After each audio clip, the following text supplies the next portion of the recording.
जय साईं राम। मेरा नाम राधिका कुमार है। मैं एस्ट्रो वास्तु कंसल्टेंट हूँ, न्यूमरोलॉजिस्ट हूँ और रेकी हीलर हूँ। अगर हम वास्तु और एस्ट्रोलॉजी को आपस में कंबाइन कर लेते हैं तो हमें बहुत ही अच्छे रिज़ल्ट देखने को मिलते हैं। आजकल देखने में आता है, सुनने में आता है, कई लोग बिना सोचे समझे रेमेडीज़ अप्लाई कर देते हैं, पर उसके बाद उसका ख़राब रिज़ल्ट देखने को मिलता है। एक एग्ज़ाम्पल के तौर पर मैं आपको बताना चाहूँगी कि ऑलमोस्ट सभी लोगों ने सुना होगा कहीं ना कहीं कि बुध ग्रह को मजबूत करने के लिए आप घर की नॉर्थ डायरेक्शन जो है वो बुध ग्रह की है, वहाँ पर कोई भी ग्रीन सीनरी लगा लो या पेड़ पौधों की कोई भी पिक्चर्स लगा दो, तो उससे क्या होगा कि आपका बुध ग्रह मजबूत हो जाएगा, आपको अपॉर्चुनिटीज़ ज़्यादा मिलेंगी और पैसा आना शुरू हो जाएगा। जबकि ये एक मिथ है, ये बिल्कुल करेक्ट नहीं है। हर इंसान के लिए एक ही रेमेडी कैसे ठीक रिज़ल्ट दे सकती है। उसके लिए सबसे पहले हमें पत्री में बुध ग्रह को देखना पड़ेगा। मान लीजिए कि बुध ग्रह 8वें और 12वें घर का रिज़ल्ट दे रहा है, तो ये अप्लाई की हुई रेमेडी कितना ज़्यादा नुकसान कर जाएगी, ये जातक कभी भी समझ नहीं पाता।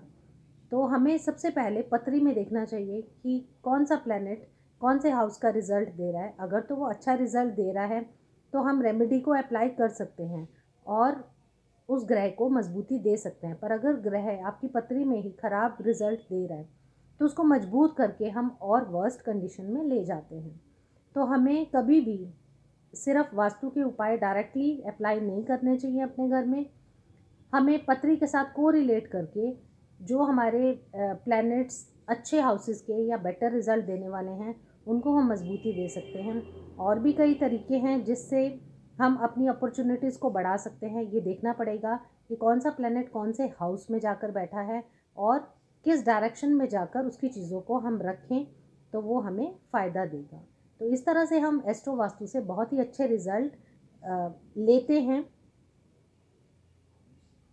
ऐसे ही एक और एग्जांपल मैं आपको देना चाहूँगी। मान लो किसी की पत्री में सूर्य और राहु का युति है, तो सूर्य और राहु की युति होने से क्या होगा कि पितृदोष क्रिएट हो जाएगा। तो इसको ठीक करने के लिए हमें क्या उपाय करना चाहिए? सिंपल सी रेमेडीज़ कि घर के ईस्ट में कभी भी वॉशरूम नहीं बनाना चाहिए। घर के साउथ वेस्ट में कभी भी सूर्य का कोई सामान नहीं रखना चाहिए। तो इस तरह से हम एस्ट्रो वास्तु में रेमेडीज़ करते हैं। हर इंडिविजुअल के लिए, हर पर्सन के लिए, हर जातक के लिए अलग अलग रेमेडीज़ जो हैं वो होती हैं और उसको वही अप्लाई करनी चाहिए, ना कि आम जो कॉमन रेमेडीज़ हैं उनको अप्लाई करके अपने ग्रहों को और नुकसान की तरफ नहीं ले जाना चाहिए। जय साईं राम।